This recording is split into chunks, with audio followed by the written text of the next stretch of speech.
Hi friends, my name is Catherine Kalu and welcome to Soul Chats. Even the spiders take their time, winding their webs with delicate threads, and we can sit and watch as the moon rises, and an army of clouds climb over the mountains as peaceful as a fallen tree, and as wild as a sycamore seed. Hello there, welcome to episode 3 of Soul Chats. First off, just a quick reminder to check out the trailer and the first couple of episodes just to learn a bit more about me and have some more soul time for yourself. Next, I wanted to say thank you all so much for just continuing to love and support on me with Soul Chats. Especially hearing all of your feedback makes my soul so happy, whether it's just a particular quote me or a guest mentioned, or just something you've been thinking on more after listening to an episode. It just absolutely makes my day. So with that being said, I would absolutely love it if you could leave a rating and a review on Apple Podcasts. It just really helps me get the word out there on Soul Chats, and I would really appreciate it. And also feel free just to ever just DM me on Soul Chats, Instagram or whatever, send me an email. I would just love to hear how your experience with Soul Chats has been, just because it makes my day. As for this episode, I'm super excited for you to hear this one. For me, it's a really relevant topic right now, especially in quarantine, and something that I'm continuing to work on personally.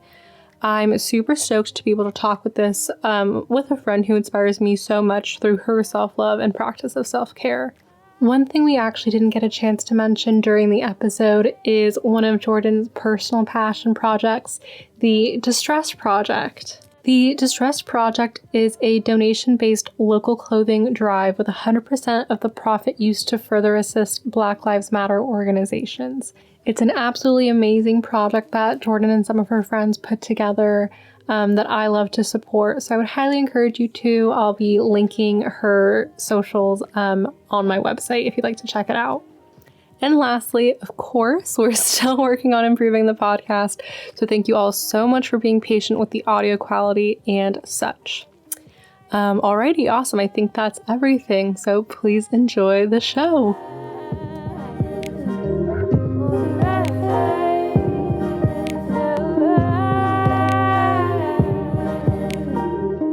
In my essence, literally in the driver's seat of my car, spread eagle with the dress on. You look so lovely this morning. I can't get over it. Kathleen. Just your work attire. Oh, no. I just got ready. Okay. Can I say? Well, Jordan, I'd like to welcome you to the show. Thank you so much for being here today. Thank you for having me. So you gotta know the first question. How is your soul doing? Oh, classic. Well, very loaded question nowadays, I must say. Kind of takes me by surprise every time you ask me this question, even though I know fully well you're going to ask me it. Especially today of all days. Yeah, given the circumstance. But my soul it's all right, I would say, is the good word to describe it. It's very much a work in progress, I feel, at this point, just given the current climate of the world and just everything where everyone's trying to, absorb into their brain, given, how we're constantly inundated with all of these things going on. We're all just kind of working our way through it. So I would say my soul right now is, we're trucking along, just trying to look for the brighter spots in this grim world at the moment, to say the least. Okay. Well, I'm glad to hear you're all right. Thank you. I mentioned this, I think, in the first episode too, but I really just think it's so difficult to, I don't know, just with everything happening. I wonder if I feel in my good moments, in my good times, there's almost an underlying kind of guilt that yeah. You know what I mean? Is that just me? Mm-hmm. Yeah, it's like just, well, with literally everything in their mother occurring right now, in, I don't know, 4 months, just rising to the surface. Yeah, I would say guilt it's an interesting word as well, because it's also, I don't know, a loaded word too, to where it's like, okay, you're looking for any ounce of joy you could possibly, I don't know, get from things occurring, but then at the same time it's like, should I be feeling happy? Should I be feeling like any of these other things except, despair? Everything despair, to say the least. But yeah, no, I very much understand where you're coming from when you say guilt. Yeah, I think it just comes from like a privileged like place where I'm very lucky. But I've come to the conclusion where I think you gotta hold on to that. Like, I think we all kind of share that energy, and the more you can like add to that, I think is helpful personally. But absolutely. Exactly. It's hard. Jordan, I am so incredibly excited to wait. I'm gonna pull up the schedule because I forgot what the order. The schedule. Okay, yes, I was correct. I double guessed myself. I've been looking forward to telling people how we met. Oh my god. One of my favorite love stories, if I say so myself. But it should be like a cinematographic something, some film, I think. Yeah, given that I was completely in the dark about your full thought process wanting to meet me. So we can maybe go back and forth on this one, because I feel like, okay. So me and Jordan were both on, so there's this thing called Panhellenic. Throwback. It's basically like the student government sort of, but like for like sorority life on campus. That's a good way of terming it, right? Yeah, to say the least. You could go a lot deeper than that, but I just genuinely don't think it's worth anyone's while. I was on the executive board, and Jordan was a delegate for her chapter, so we saw each other weekly during our like weekly Panhellenic meetings. And I think I just met you through like that. Panhellenic, yeah. I was just immediately obsessed with her because Jordan oh my god. First of all, like, she just always has like a smile on her face. Like, she's just always like bright and happy and airy and just like the most quirky, cool gal. Her outfits are always spot on. And she's just like a ray of sunshine. Like, I'm sure you can just like hear it through the episode. Like, she's just like so freaking cool. And I was like, I need to be this girl's friend. Like, I just was like, there's no. She gathered that across the room as I was sitting there holding a piece of paper. So we had to do like it was like 3 or 4 weeks, maybe a little more in. It was like somewhere in the middle of the semester. And we were like trying to do bonding and stuff. And they were like, okay, like go like sit with someone that you don't know as well. I thought I was being subtle. I beeline to Jordan because I didn't want anyone else to take her first. Oh my god, I'm a prize. And you noticed, didn't you? Okay. Because I was just sitting there and I'm just like not one for like I guess like quick movements when it comes to someone like, oh, like go find a partner. I'm like, all right, I'll get there eventually. Type of thing. Come to me. And then I was just sure, yeah. I was just sitting there. And then I look over and Catherine Kalu is just sitting right next to me. And I'm like, all right. I guess Catherine's my partner. And I'm like, hello. I was absolutely just I was overjoyed to say the least. This woman walked across the room, ran across the room. Ran. Bolted. I'm glad I did. It was lovely. And then, sorry, go ahead. Oh no, I was going to say, I always thought you were so much older than you were because you just have that aura about you. So I was like, oh, she seems so interesting and just like she's taking in all this information and she just, I don't know. I got a good feeling. So when you sat next to me, I was like, all right, buckle up, everyone. And you had just gotten, like the semester before studied abroad in Prague. Yes. I was planning on studying abroad in Prague the next year. So I was like, perfect. Like I have a conversation starter for us. She's going through talking points. I wanted to impress you. Oh my God. Clearly. And then I guess you liked me enough to like accept my coffee like request. Absolutely. Your carrier pigeon, Evite, to get coffee. Yes, I sent my owl Hedwig to ask you.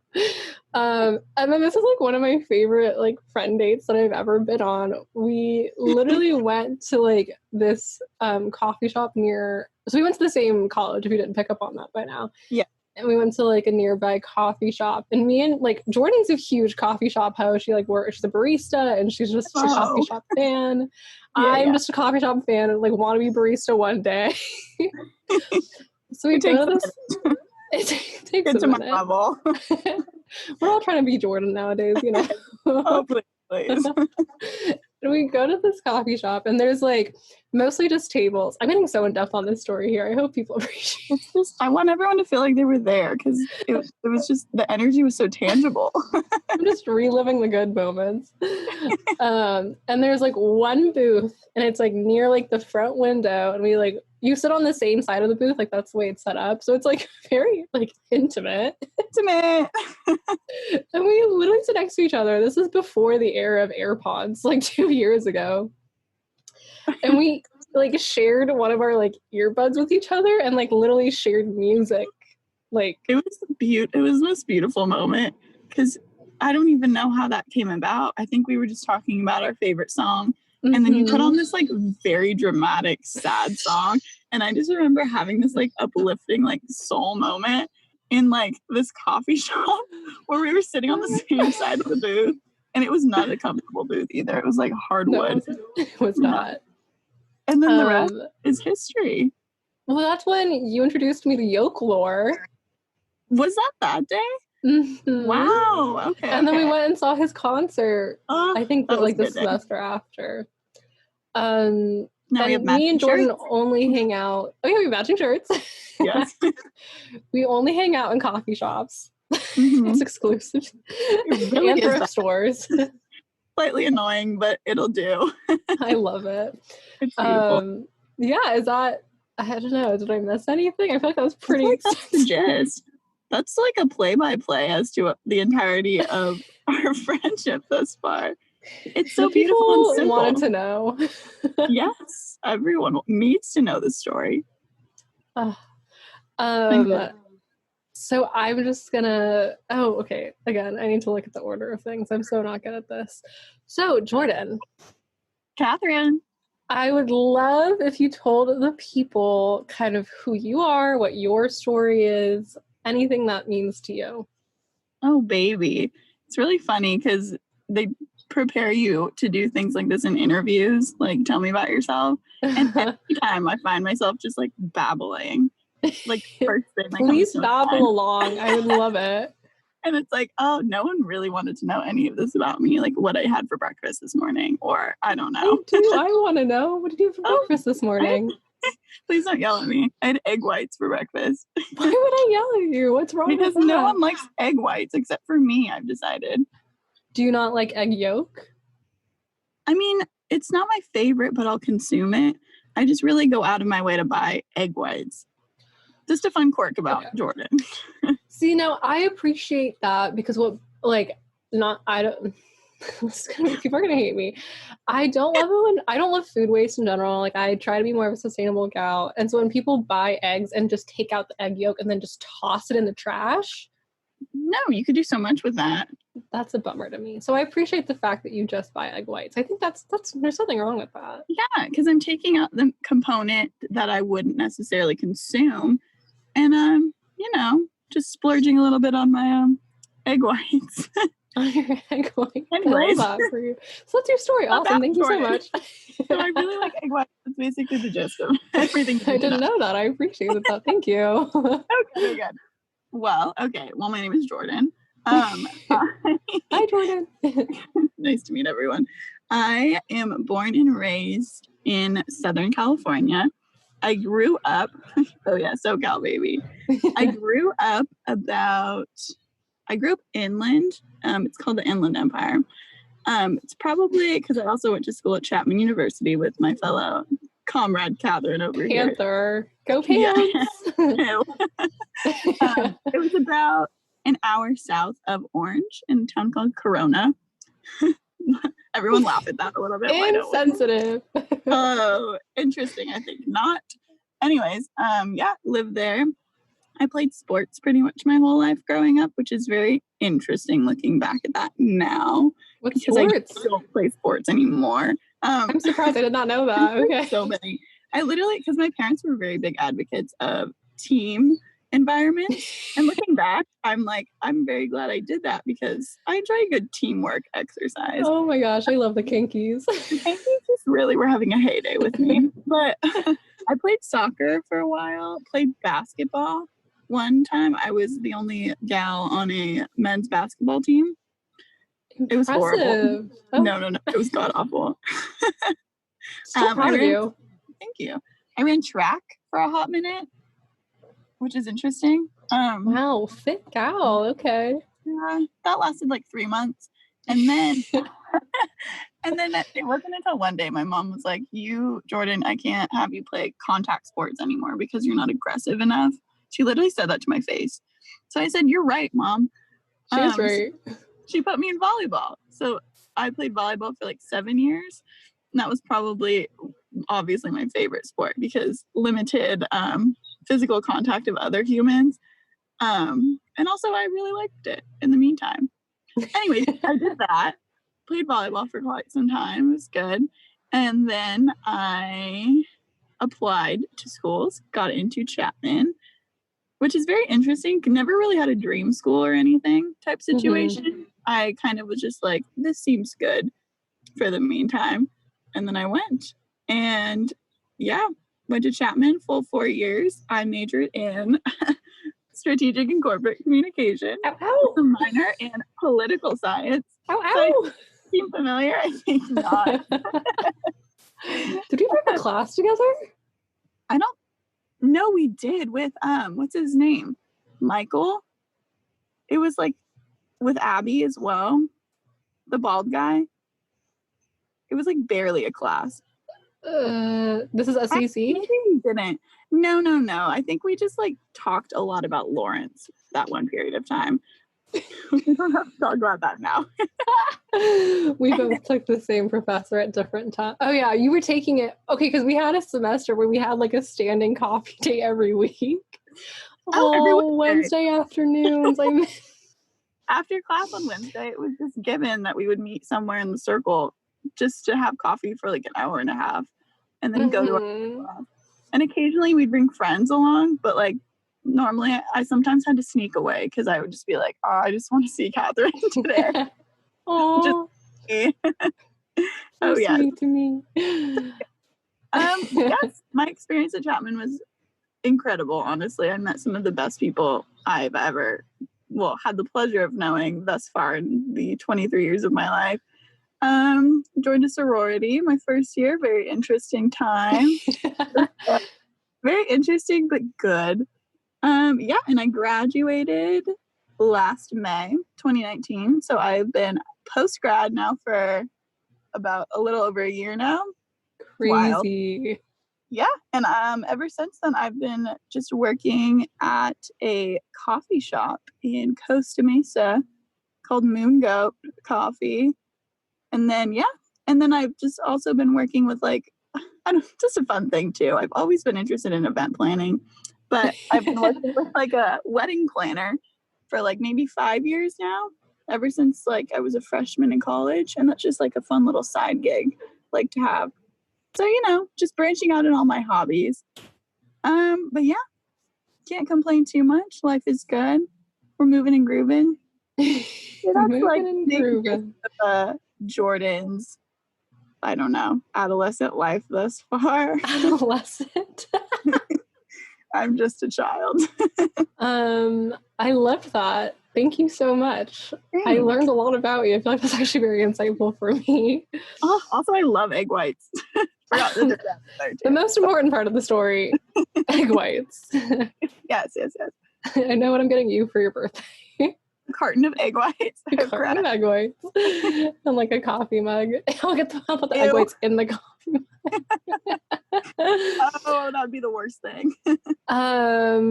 So I just want to tell people why you inspire me so much real quick. I think I went out of order. So It's sorry. okay. We're freestyling. We're just gonna go for it today. I'm just excited to talk with you, and I'm Because my soul. coffee. No. My I'm soul caffeinated. is sporadic, so this conversation is probably sporadic as well. I feel like it's your energy just rubbing off. It's like, whoa, where are we going? So what was I saying? Oh, why Jordan inspires me. I think I kind of touched on it, but you're just such a special soul. Like I just know it's always a good time when I hang out with you. You just like have the best energy. You're just like a really pure soul. Like you're just always positive. I don't know if I've ever heard you complain about anything, truly, in our entire friendship. Maybe Really? Maybe that one class with that one professor, but That I mentioned the name up for. Never mind. aforementioned. But you're just one of the most like loving, positive, like souls. And what I appreciate you about, or what like really inspires me about you, yes, grammar, thank you. Good. You're unapologetically yourself. Oh, which is, I think, really rare. Especially in such like a, how do I word this? It's such like an organic and like it's almost like effortless for you, which is like, so it just like shines through. And your self-love, which we'll tie into in a minute. But you've just like really inspired me to like, I like think of you a lot whenever I'm like in those moments, because you're just so good at that. And like, yeah. Aw, Love you. surprise. There's my love letter to you. Don't wear it out. So with that, Jordan, I kind of like touched on it, but Jordan's topic when I asked her, so Jordan is also one of those people who I've done an interview with before, when I didn't know what I was doing and messed up. We've advanced a little more now. We're still learning. But we talked about this before, and I think this is even more relevant now. Yes. Given quarantine and isolation. So Jordan texted me. She goes, so self-love, but also the societal constructs placed around the ideas of, quotes, self-love, i.e.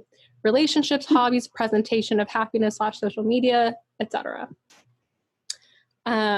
Which I was super excited when you sent me that, because I was like, that's what I love so much about you, is like that part of you. And I like, again, like we're isolated in quarantine a lot more than normal. I think it's like a really relevant time. Yes. So I wanted to ask you first, like what makes you like passionate about that / like why has that been on your mind a lot lately? Self-love. Very interesting topic of conversation. Well, like you said, it's been on my mind a lot the past however many months since the quarantine ensued. But it's very interesting how the idea of self-love is so, I don't know, it ranges so much from person to person, especially nowadays as well, to where it's like our culture in America, like as a society, we live in a society, we're very much so, we like thrive off of instant gratification almost, and constantly being busy or productive to an extent, just to show that we're capable of that. But it's very interesting how we take like this quarantine period and kind of like relate it to that specifically, and just look at how even during this time of just like grief, to say the least, we're still kind of like overdoing ourselves to an extent and just pushing ourselves to be productive and be more like artistic to an extent, or just constantly be like allowing things to inundate your mind to where it's like we did this before to an extent, but now we're kind of given this period of time to reflect and to just stay stagnant for a minute. And it doesn't seem like we're doing that. Like it's almost this like forced self-care, self-love type situation. Like granted, maybe not for all people, but I don't know, in conversations that I've had with like my roommates or some of the people that I work with, it's just like everyone's very overwhelmed because just the most constant response is I feel like I'm not doing enough to like help the situation. And like just pertaining to like the quarantine period too, to where it's like, what do you think you need to do? And like granted, I also am a victim of that as well, because I am very 100% the type of person that likes to be busy all the time, just because I like different stimulus in my life. Just myself entertained. But yeah, it's just very interesting how the overall idea of self-love is just like kind of monotonous and the same in a way, to where it's like everyone's perception of it is very different, but the overarching like theme is the same on how everyone views it, if that makes sense. So we're always comparing each other to this, I don't know, same idea of self-love that the media or whatever is portraying it to be, which is just like my long-winded response to that. Did it all come together? We don't know. No, it's perfect. You're amazing. I totally agree.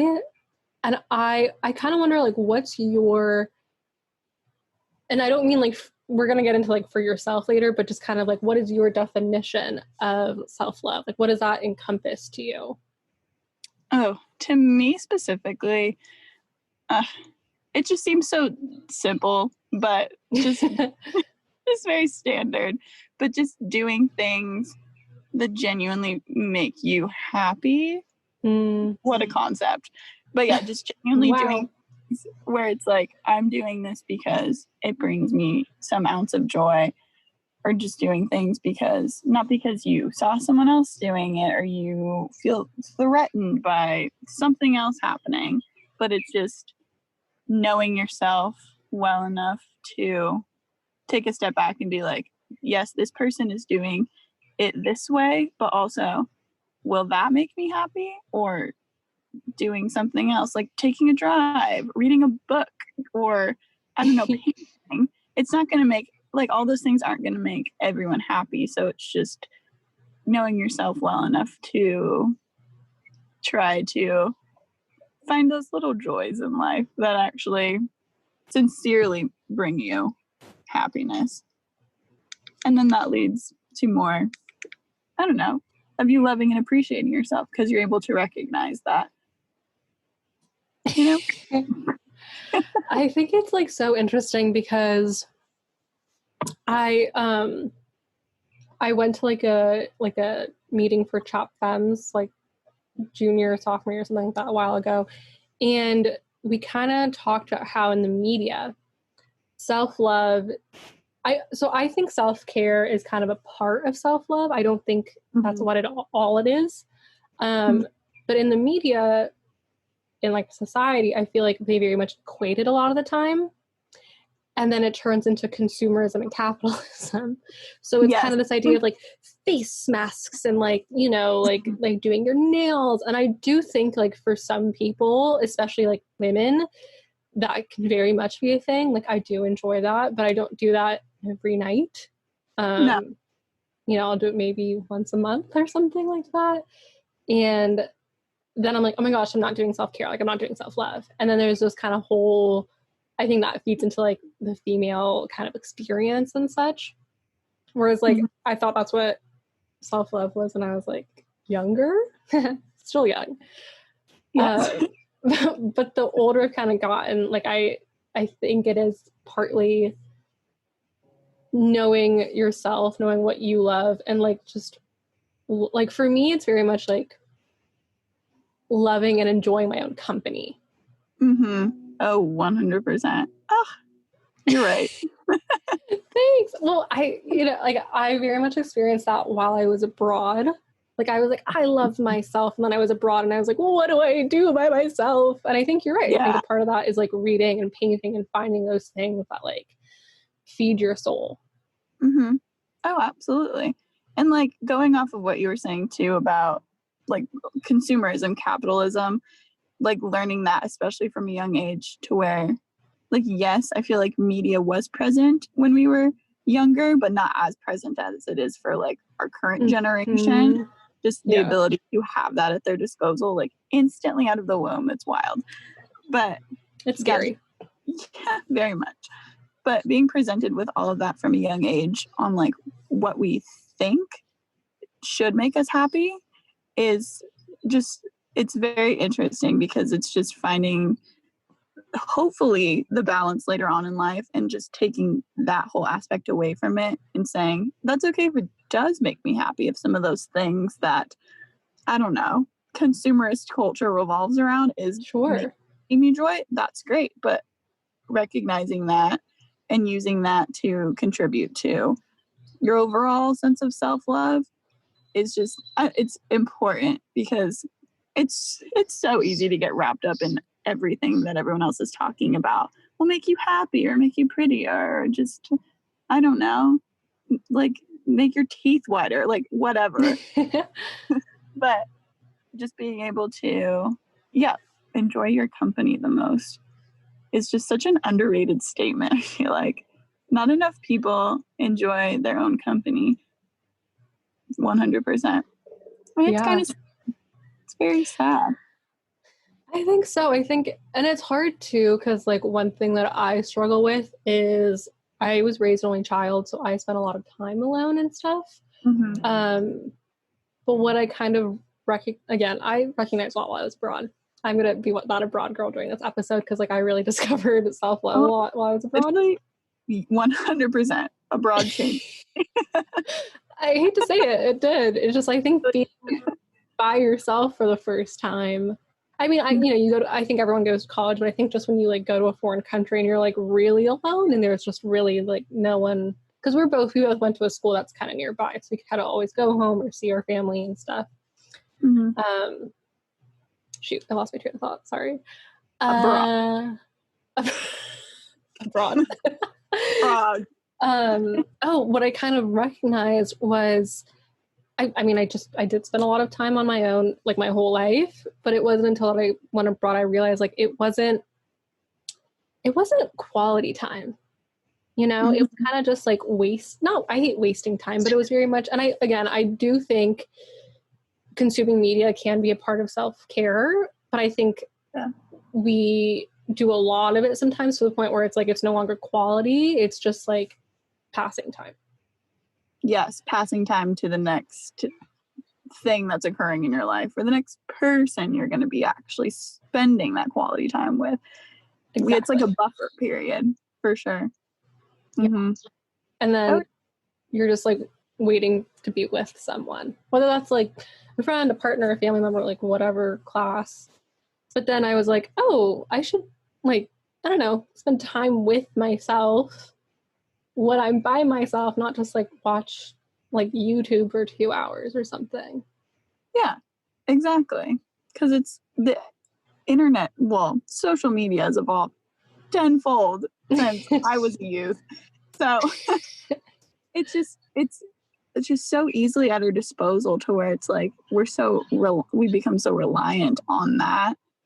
And it's just like, I don't know, there are so many other ways and experiences like so that you haven't even like dipped your toes into, to where it's like, how would I even know if I didn't like that?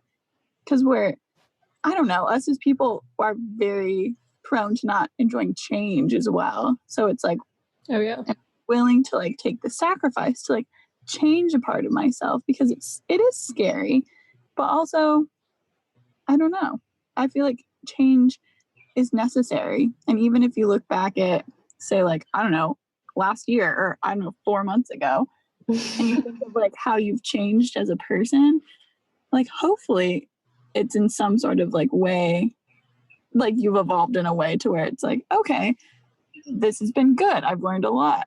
Mm-hmm. So I feel like no matter whether or not that change is ideal, and like you think it's ideal in the meantime, it's contributing to your overall sense of self as well. Mm-hmm. Absolutely. Which is great. You kind of mentioned like hobbies. Oh yeah. I just think our generation has less of those. And I do think our education system kind of contributed to that, because we did school like 8 to 3 just about, and then most of us did after school activities. Like I know I was a good kid in school, so like I had a lot of homework and stuff. Like I was in like honors club, and even if you're like not, you still have like a ton of homework and stuff, and then you're just exhausted. You eat dinner, you go to bed, and then you do it all again the next day. Yeah. And then on weekends you're doing like, games and tournaments and stuff. So you had no time to kind of just be with yourself and develop those hobbies. Yeah. Oh, easy. I literally kid you not.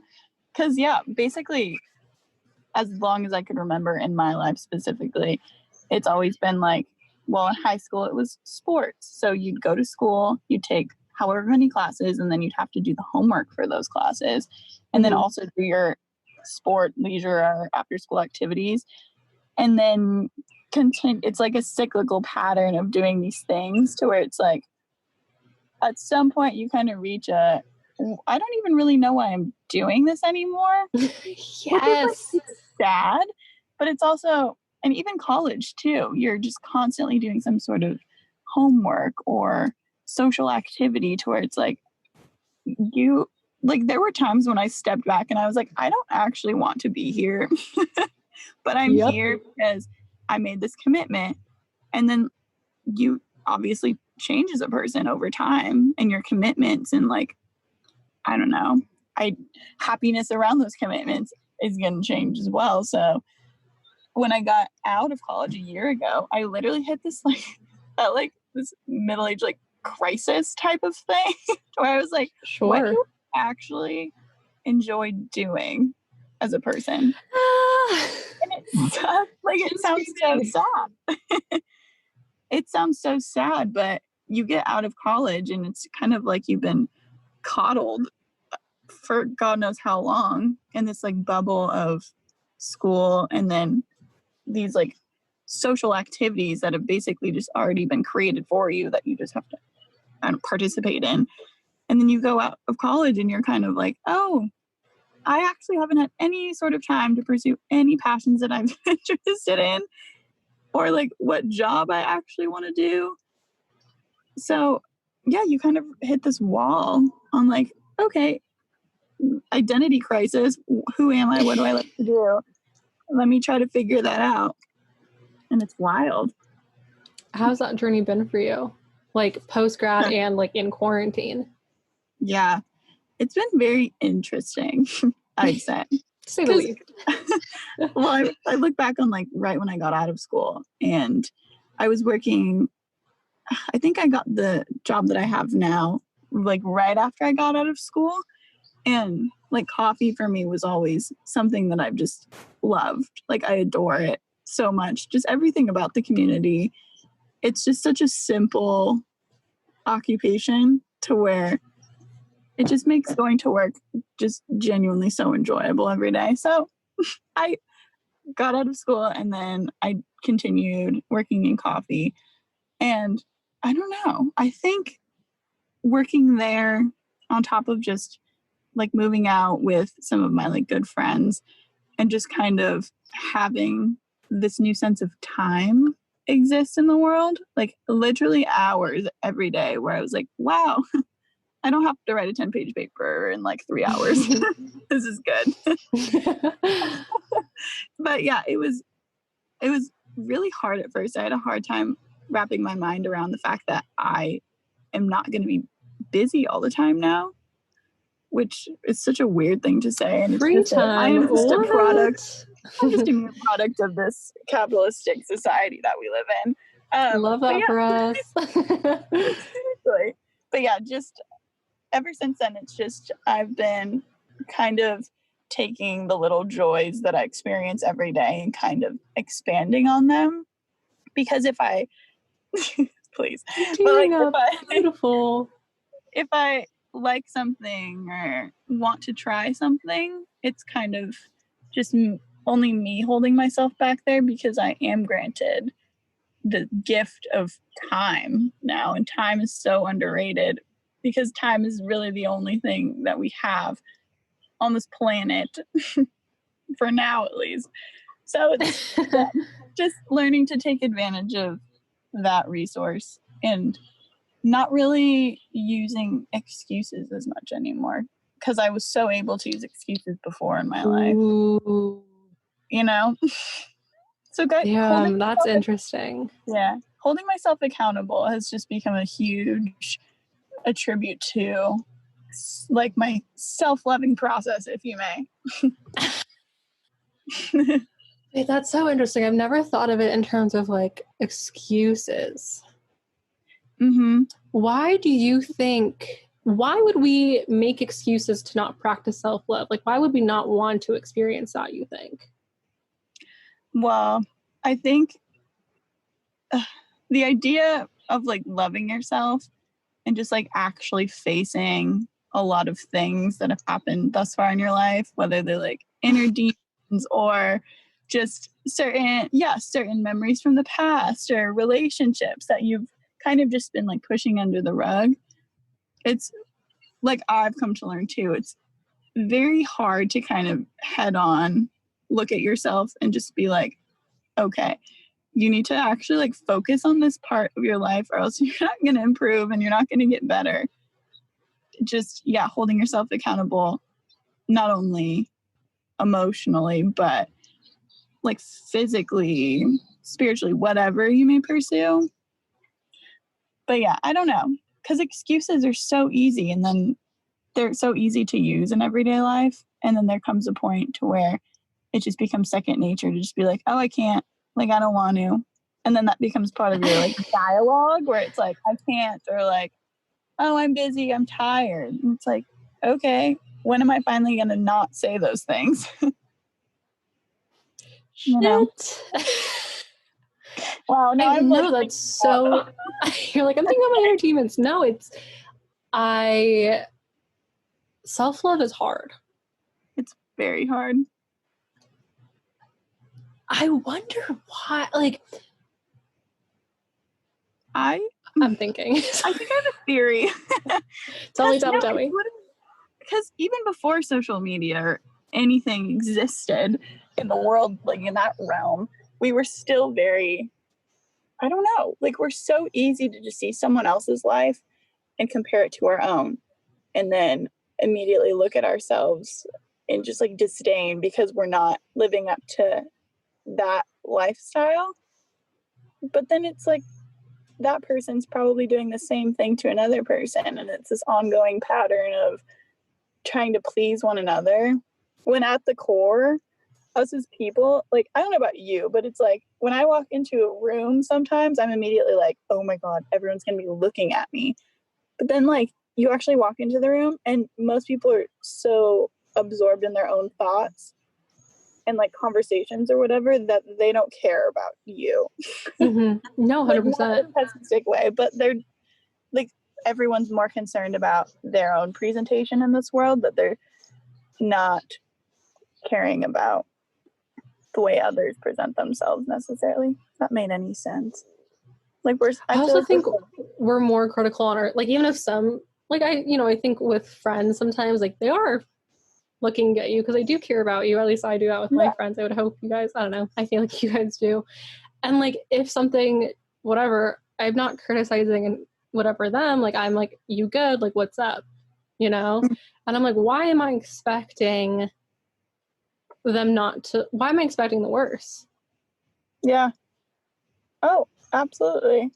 I'm one of like my own hardest critics too. Like I know, like you talked about perfectionism at some point in your last Soul Chats episode. No, but like it's so applicable too, to where you hold this ideal of perfectionism and holding yourself to this standard, like I'm my hardest critic 100%, because I feel like I could do everything so much better. Especially, like, I can go on a tangent, just like even Please being do. like a woman in society, to where it's like you feel like you have to behave and perform things a certain way in order to kind of compare to your male counterpart to an extent. I don't know if everyone feels that way, but it's kind of this looming thing that kind of always exists. Yay. How do you say the double standard? What? That, yes. But yeah, no, I've just always been my hardest critic. And yeah, it's just kind of looking at the things you're kind of maybe criticizing others for or not criticizing others for, and then kind of reflecting that within your own like daily life actions. Because I for sure forget to do that a lot of the time. For sure. For sure. Mm-hmm. I'm getting very introspective here right now. Let's go. How do you say a soul open. chat? Well, I'm really thinking about like childhood, and like I think a lot of this, like, again, I don't want to generalize or speak for anyone else, but I think as children, for the most part, we kind of already practice self-love. Like, you know, we just do what kind of makes our soul happy. And I'm trying to think back in my life and when I started looking at others and when I started like criticizing myself. Yeah. And I want to say like first or second grade. Like I want to say like something around there. And I like social media, I mean, I wasn't a thing for us. No. Then. But compare, I wonder if it's like the school education system, just because like I feel like a lot of times we are being compared to each other, like in terms of like, oh, first, best, whatever.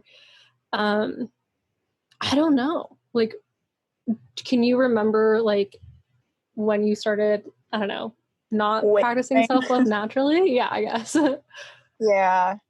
I want to say too, it was probably around like, grade school, when you kind of first enter that like social scene, I guess, to where there's a lot of kind of like-minded people of the same age as you in one room, to where like there's an underlying competition there, whether it be like grades or like what did this person wear to school today, or like how did they do their hair, like all of those different things. And growing up is just hard too. Yeah. So like just being a kid and just like trying to adapt to those surroundings constantly, when it's just like not really been a thing before in your life, and then like add social media in on top of that, and it's tricky. But yeah, just trying to just kind of cycle back to just that kind of pure state of mind before any of that existed, and just knowing that your perception of self-love may vary from someone else's, or self-care may vary, and that it's okay. I think just accepting that what you like is okay. Like it's fine. Okay. I think it's hard though, because I think you like mentioned it before. We've forgotten what those things are and we don't know how to find it. You know what I mean? Like, I think there was like, everyone's like, oh, read. Yeah, okay. I think for some people reading is, I love reading, but you know, like some people don't, some people can't. So it's like, what do I do now? Like, what else is there to do that's like hobby, self-care, self-love, whatever? And like, how do you, like, is it just experimentation? Like, do you just try stuff until you're like, oh, I like this? I don't know. Like, how do you find yourself practicing, or like, how have you discovered it, and how have you, like, what things do you do to like practice self-love, self-care? Oh, I would say probably the turning point for me, because even up until like my first couple of years of college, I was very kind of overwhelmed by the amount of activities. Like, great. Like, overwhelmed by the type of activities or commitments that I had already signed on to. And it wasn't until I went abroad my junior year. I kid you not. Aware? Because I always knew that I wanted to do that. Like, I always knew that was just something that I needed to do because I knew I would enjoy myself. But it wasn't until then to where I was like, wow, there is this huge world out there. And yeah, I also went and I didn't know anyone beforehand. I had never been to Europe before or like gotten on a plane for that long. But then I just remember this overwhelm, like it was one of the first weeks, but it was this overwhelming feeling of just like pure bliss because I was just walking around near like the Charles Bridge area in Prague and just like making me cry. I know, but just standing there, like I would always just walk around by myself through the city. Like maybe not the safest thing, but like I never. Oh, in once Prague felt- is the safest thing. Oh, it was incredible.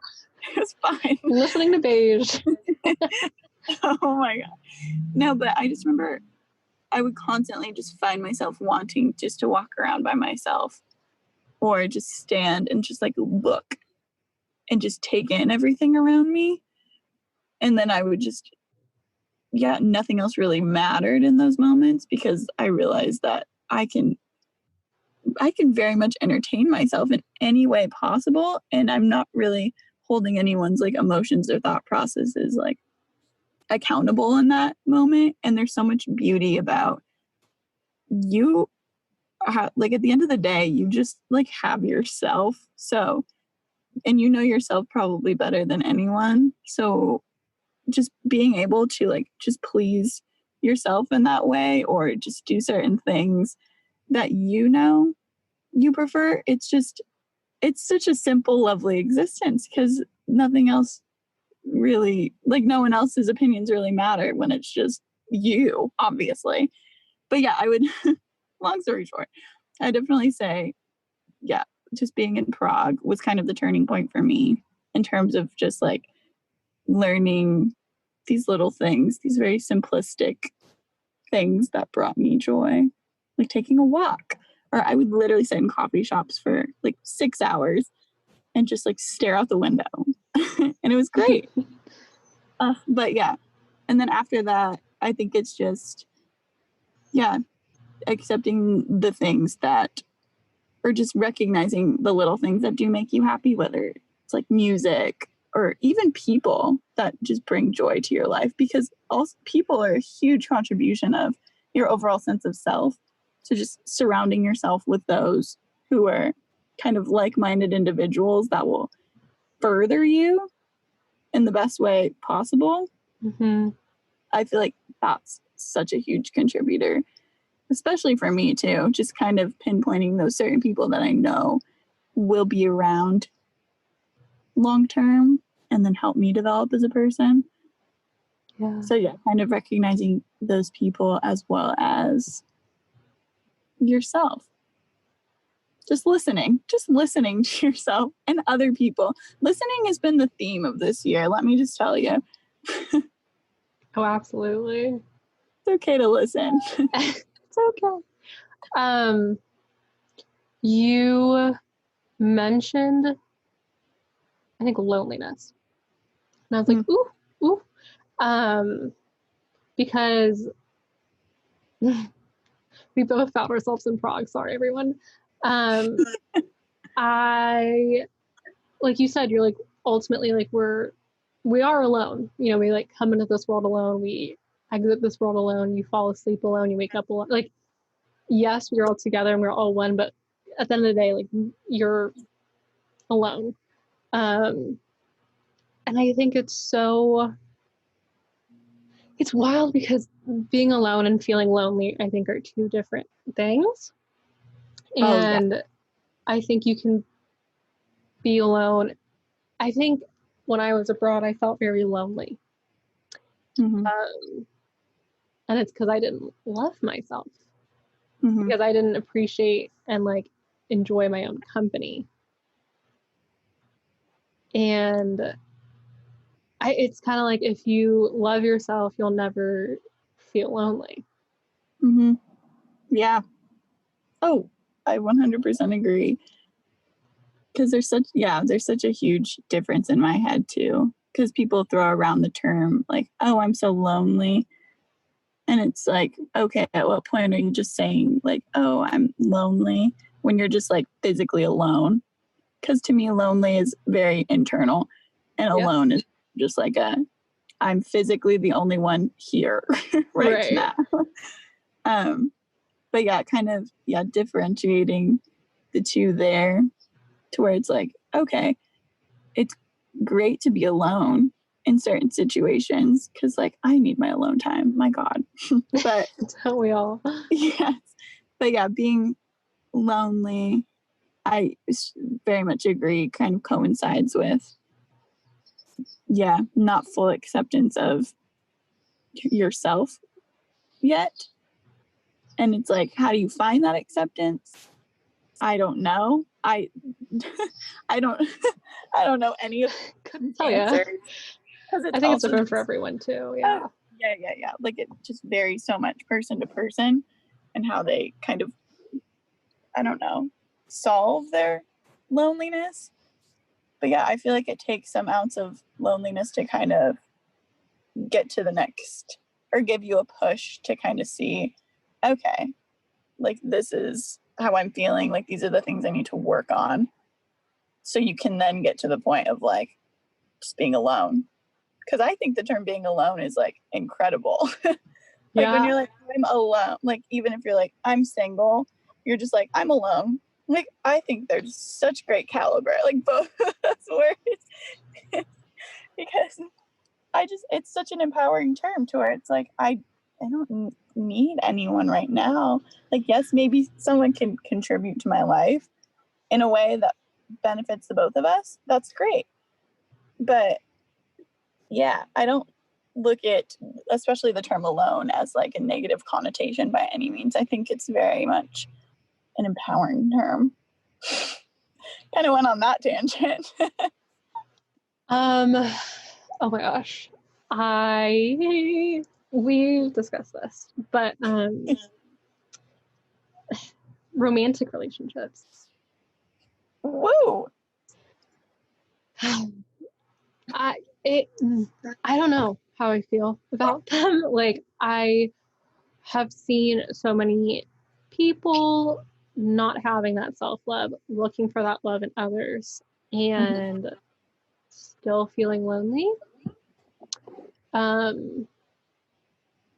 don't know. I just think it's super interesting. I've never been in love. I've never been in a relationship personally. So again, like I'm speaking from maybe like a naive place, and this is just me observing and this time in my life.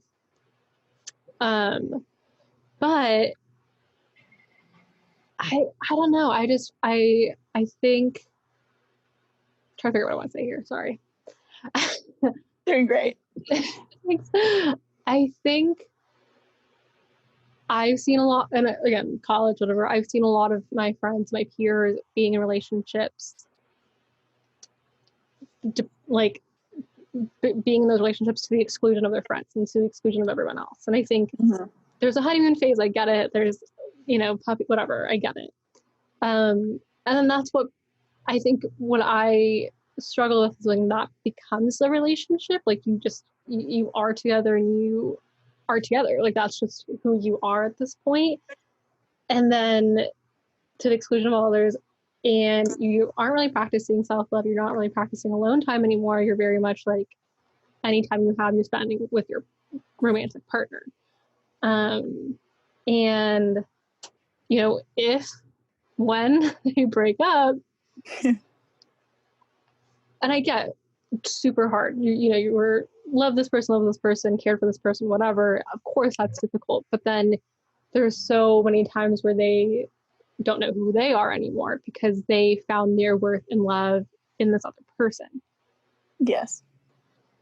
Which I'm just like, maybe that's why I've never been in a relationship. I think I've never like fallen in love is because I'm like, I'm not there yet. Like I need to really love myself. And everyone always says it, like, oh, love yourself first, whatever. I really didn't understand that until like the last like year or two. Yeah. And like I really do think, I don't know. You know what I No. mean? Yes. Do I ever? I know you have No, thoughts on this too. I fully do. Yeah, I was just talking to my friend about this the other day. Funny you mention it. But it's just, for me, it's almost painful sometimes to watch, say, like someone or people in a relationship that it's just I don't know, they're still kind of working on themselves. Not to say like, oh, like I'm the high all be all of this, but it's like you like know that certain people, and they've even expressed to you that they need to work on certain things in their life, and they enter this like almost codependency with said other person, Mhm. and then kind of just throw everything that they previously thought they needed to work on away, because it's kind of like I said earlier, you're tossing it under the rug for now because you have a lot of other things on your mind. You don't really have to fully address it at that point in time. So it's just, and then say the relationship ends, and then what? Like, do you just continue down the lane of pursuing other relationships just to kind of buffer or buy yourself a period of time almost to figure it out? Or do you actually just step back and genuinely say that I need to be alone? I said the word again. Just being alone and Yeah. just kind of seeing how I function in the world, and then get to the point of, this is what I know I am and like what I know I want, and then finding another person that could also, I don't know, compliment you in that way. I like the word compliment in terms of a relationship, because I don't think anyone should complete another person. I don't think anyone should ever just like fill a void. I think the best relationships are those that exist on their own and then are able to complement one another with their varying attributes, if you will. My friend CJ, actually, who like made the theme music, who I still want you to meet, but she made like the theme music for Soul Chats. She once called it amplify, because she's like, I not only want someone who can, like, I don't, want them to speak for me ever and like compliment, cool, but like, she's like, I know it's gonna be it when they just when they just amplify what I am and who I am and what I have to say. I've always like loved that, because I'm like, yeah, like that's it. Yeah. But no, I totally agree. And I think it is hard too to like maybe play devil's advocate here, because I think learning and loving yourself and all that, I think it's a life. I think that's just your life. I think that's a lifelong process. I think that should always and always will be there. And like I would like to be in a relationship at one point. So I think it's like figuring out that balance. And I think it's a very difficult balance. But I don't know. I think also with just like, I don't know, in college in general, I just noticed so many people looking for, and like, okay, everyone's like, oh, I love attention. Like everyone's like, I like, a lot of my friends are heterosexual. So they're like, oh, attention or whatever from boys. And I'm not to judge it at all. I don't mean to be criticizing at all, but my question kind of with that is, why do we like that? / like, why do we, like, where does that stem from? Why do we need that? Yeah. Like, do we need it to an extent, or have we been trained to need it? Is what I always ask myself. Like why? I think it comes down to like insecurity. Absolutely. And looking to others. And I feel like in our society, and again, speaking with like heterosexual, whatever, especially like female, male relationships, like just because a lot of my friends are like in that boat, they look to others, like especially males, like boys' attention as this validation. And then it's never enough, because it never will be enough, Especially coming from, say, it is like a male you're trying to achieve this validation from that you may not necessarily know very well, to where it's like, why are we accepting this, say, male's form of validation as credible when it's like we have this whole unit of friends around us and loved ones that like give us like sometimes, I don't know, depending on, I don't know, the people you have in your life, but give you validation to a certain extent and support you if you are surrounding yourself with those types of individuals. But I find myself like taking that with a grain of salt a lot of time, maybe just because I'm very hard on myself. So it's like, oh, like, thank you for saying that. Like, that's so kind. But then if this romantic interest is to say something, we're suddenly losing our marbles when it's like, we don't even know this person or where they're like coming from and all of these factors, to where it's just so interesting how we like deem all of these certain like, I know, validation in certain ways. Like, why do we listen to these people? We don't even know them. I think it's partly the patriarchy, not gonna lie. I think it's just I do think it's this like ingrained sense of men know and we need them to tell us. And I don't know. I wonder a lot of the time like where insecurity comes from.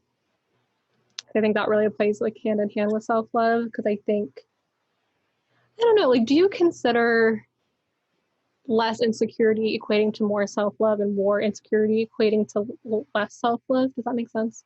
Yeah. Or do you think of them as like exclusive? I kind of exclusive to an extent. Like, yes, one can very much contribute to the other, but also the person that like may exhibit the most self-love at the end of the day, or just knows how to take care of themselves. And also, like, how do you know if another person's really taking care of themselves? I feel like that's just a very much you thing that Absolutely you have to address. So it's like going back to the whole thing, we look at someone else and we think their life is so perfect, but they also may just have just all these insecurities that we don't know about. And that, not that that's any of our business to address that person's insecurities, because it's just that's them. But yeah, we're just so quick to presume these things about other people. But I kind of think they are exclusive to an extent, because you could very much love yourself but have all these insecurities at the end of the day, just for varying reasons. But that doesn't mean you don't respect your individuality and who you are as a person. But yeah, I would say it very much does contribute to the way in which you take care of yourself, those insecurities. Gets a little tricky there. But then again, you're the only person that can really fix that. I firmly believe. So much work. I'm exhausted. I'm so tired. I'm damaged. Yeah. I don't know. I would really love to like delve into my insecurities one day. I think that's something in self-love. Like when I'm like, oh, self-love is hard, I think that's partly what I think of is like, okay, being honest with yourself and being like, why do I think I'm, X, Y, Z? Where does that come from? Because I'm very much like I think especially in terms of that, I'm very much like nurture, like environment.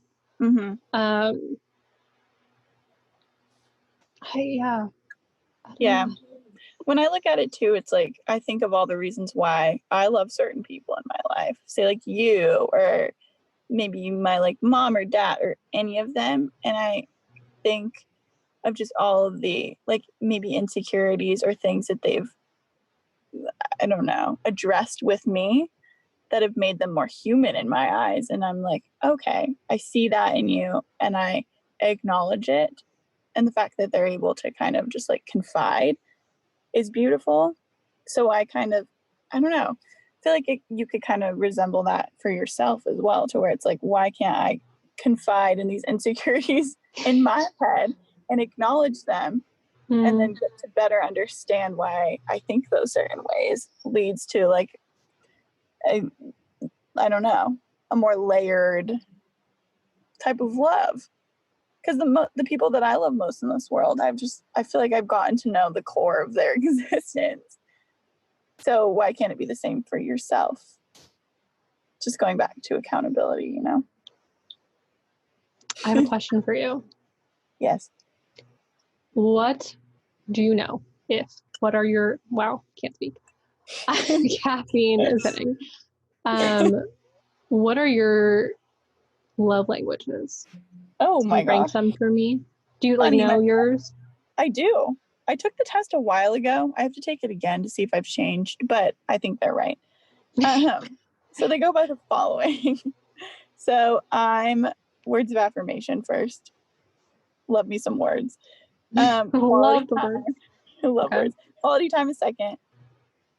Third is acts of service. Fourth is physical touch. And 5 is gifts. Which is so funny for physical touch too, because I like love receiving physical touch, but giving it isn't my first reaction. I'd much rather give words and time. Second question then is, okay, because I think there are like different rankings in different situations. So I think giving love is one ranking. I think receiving love is a different ranking. And I think platonic versus romantic love is not like another ranking. So that ranking, that's how you like to give love, is what you're saying. Yes. How do you like to receive love? Is it different? Ooh, is it the same test for that one, or just like me going off of like my head? I'm gonna be honest. I think the test is fake. I don't trust it. Yeah, you're probably right.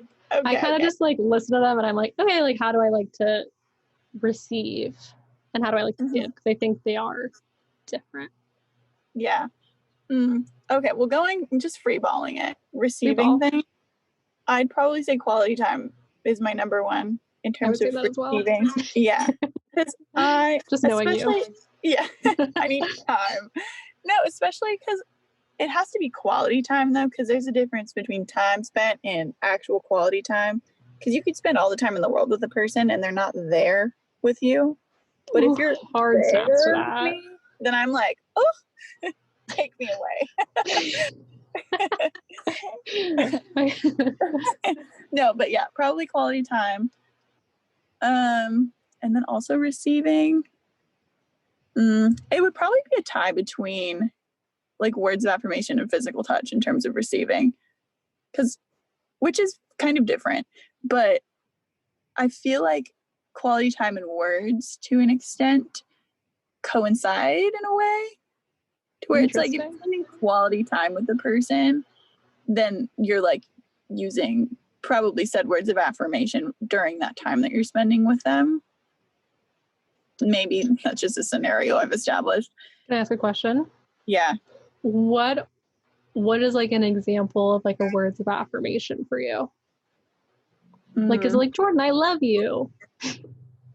I would say, because even the term I love you kind of gets thrown around very haphazardly. I don't know if you've noticed. So like, I'd probably say more like intentional things to where it's like actually about me as a person is I consider like words of affirmation. So like say when you introduced me earlier in the podcast, like, that was extremely affirming. Did it, cool, done it. Yeah, because it's like I take someone like you who knows me fairly well as a person and you're then saying those things, it's extremely affirming. Whereas if you're saying something kind of like, what's the word, superficial, almost like surfacey level, or even just like, I don't know, just very kind of haphazardly thrown terms, I don't take in as much. Like I throw them around all the time too, and they're nice to hear, but it's like, it's not love. It's a compliment. Yeah, it's a nice compliment, and it's like, well, thank you for going out of your way and saying that. But yeah, so cool. I'd probably say, yeah, quality time, words of affirmation are still up there. But yeah, physical touch, I enjoy receiving a lot. Like hugs. Yeah, hugs, just like a nice like light touch. And that kind of coincides with quality time too, because if you're like spending quality time and it's like oh, I'm still here, touch kind of thing, that like seals the deal for me. Yeah. And then like acts of service, like gifts, I genuinely get stressed out when people give me gifts. I just don't know what to do with that. I think it's interesting because I found like with, maybe it's just my friends and stuff, but like gifts are either like 1 or 2 or 5. You know what I mean? Yeah. Which I'm like, interesting. Like it's never like 3. Like I've never heard of gift giving being a 3. Yeah. And I wonder if part of it is because, like, at least for me, like gift giving is also lower on my list. And I don't know if this is just like culture, society, but like if you get something, I need to give something. I feel compelled to, and then I get stressed. I'm like, I'm not good at this, and then and it's not like from the heart. Yeah, exactly. It's stemming more so out of obligation than actually wanting to do so. Exactly. And if I wanted to do something, I would just do it. I don't want to feel obligated to give someone something. Totally. Like, birthday presents, well, I guess birthday, kind of stressful, because then I'm like, okay, I need to get them something for their birthday, which is like awesome and great, but sometimes I'm like, I appreciate gifts if they're just kind of like out of the blue and they're like, saw this and thought of you, you know? Mm-hmm. Or like, hey, like it's almost like a part. I feel like acts of service and gift giving can coincide, because they're like, hey, you're having a stressful day, I got you a coffee. Mm-hmm. And I appreciate that over like, because then I'm like, oh, like I saw this thing, I thought of Jordan, I might just give it to her because like I wanted to know I was thinking of her. Yeah, exactly. But like all love it. And I think too, I like recognizing what my friends' love languages are, because I know like Jordan, like if you words of affirmation me, I'm like, cool, that's what her love language is. Like that's her way of giving love. Like I appreciate that. I know that's so important. Yeah. Okay, but the reason I asked that, so do you find that like, because like interesting that your top is quality time, because self-love, you're like quality time. Mm-hmm. Do you find yourself doing like words of affirmation with yourself, like positive self-talk or stuff like that? Like have you ever tried that? Yeah, I try to, like internally, give myself pep talks. Which is just funny because Jordan pep talks. I would love to like sit on one of those. It'd be so fun. Get a grip, Jordan.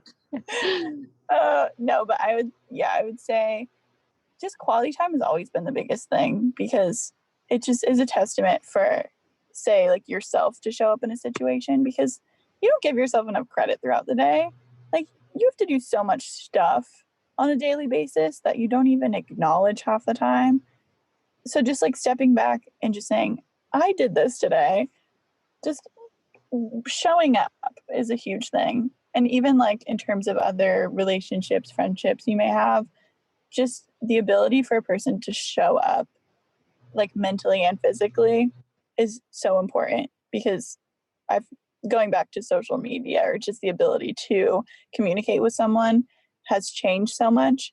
And like virtual communication is like not my favorite thing either, because it just seems so, but like given the circumstance, we've kind of had to like adapt to that in our mind and say, okay, like this is what's going to happen, right? But it just seems a little more, what's the word, not as much presence, I feel. Yeah, exactly. And I'm very much an in-person type of deal, so it's been an interesting adaptation, I'd say, during the past few months, on finding a balance of not really being able to see any of the people that I previously saw before, but like still being there for them. So quality time. Fun times. Okay, cool. I think that was a good chat. That was so good. We really did all the things. We just ranted for an hour. We're like, love yourself. Just do it. Give yourself a hug. Excuses. Yeah, and I think it's like a really awesome time, like a good opportunity to do that when you can, but no forcing yourself and being. No. Everyone moves at their own pace. Snaps to that. Beautiful. That's great. So, last little bit for the episode, in regards to the topic or not, is there something that you'd like to manifest for the moment? Whoa. Oh my God. Okay. No pressure. Manifest. Ooh. My goal, I'd say, like the past like month or so, has to, I guess, manifest or take advantage of like the things that we have now, because it just seems like in this world a lot of things are kind of just not really the same, obviously, as they once were. So just getting creative, I guess, in terms of ways that I could still like be independent and free and like see certain things without, I don't know, the same way I'd go about doing them before. So just trying to make use of, like I said before, time that we're all given, because I feel like a lot of us have a lot more time to give certain things, which is also very overwhelming, but trying to make use of that time, not to just be busy, but just to do, I don't know, just progress certain things that you maybe wanted to do before in life and you could still kind of do, just it's just going to look different. So just taking advantage of little moments when I can. I love that. That's beautiful. Thank you. I try. I think my manifestation moment is a bit more specific. I'm moving next week. Yay! I've been at my parents' place since like post-grad. And I'm moving back down to prepare for school because current plan is a hybrid system. We'll see how that goes.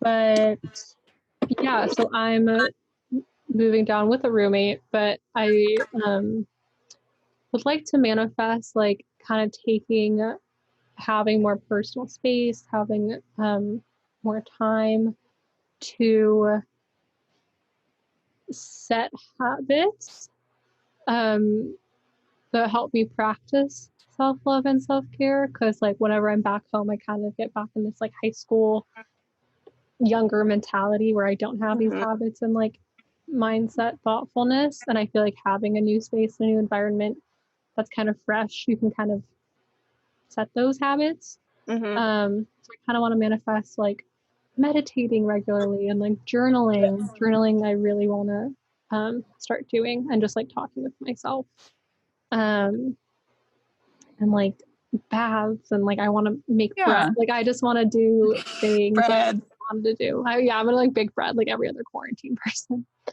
Good. But yeah, perfect. Jordan, thank you. That was such a great chat. It's always like just a great chat with you. Any one of our conversations, like it's just recorded. It could be a whole episode.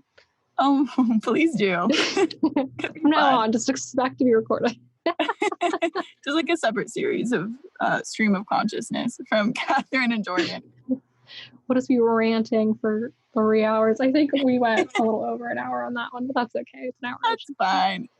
But thank you so much. Oh my gosh, my Siri just like pops out. I don't know. Oh my gosh, she just came back. Okay, sorry. Thank you so incredibly much for having this chat with me. I think I really needed this personally, just at this point in life, like as I move, and for inspiring and like demonstrating what self-love is and reminding me to practice it just by being. Oh, you said it here. Yay, time. But Jordan's going off to work. Yeah, I gotta go make some coffee, everyone. If anyone's thirsty, you know where to find me. Go visit her at Moongoat where are you working today? Costa Mesa or Garden Grove? I'm in Garden Grove today. Oh yeah. Blast some Yoke Lore and Vampire Weekend for me. You bet I will. Don't have to tell me twice. But I love you. Thank you for waking up and doing this with me. I love her so much. Thank you, Soul Chat. I'll talk to you soon. Bye. Bye.